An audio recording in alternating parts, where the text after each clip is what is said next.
Welcome to the Kaun Banega Smart Buyer channel. Today we are going to share with you some of the best selling and most popular fingerprint scanners available to buy. Whether it is for doing an online KYC in a bank or for the pension of your parents or for work attendance, biometric fingerprint scanners have become a necessity. The good thing is that they are not very expensive. You will get a decent one for under 2000 rupees. One model that comes to mind immediately is the Mantra MFS 100, which is also Amazon's choice. It costs a little upwards of 1800 rupees. When you go to buy them online, you will come across a whole lot of brands, and that might get confusing. The technology, however, of most of these biometric scanners is more or less the same.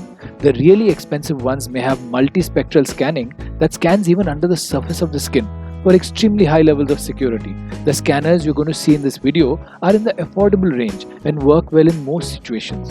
You will find the links to each biometric fingerprint scanner in the description below. It's always good to have one at home because you never know when you might need it, especially in the time of the corona pandemic.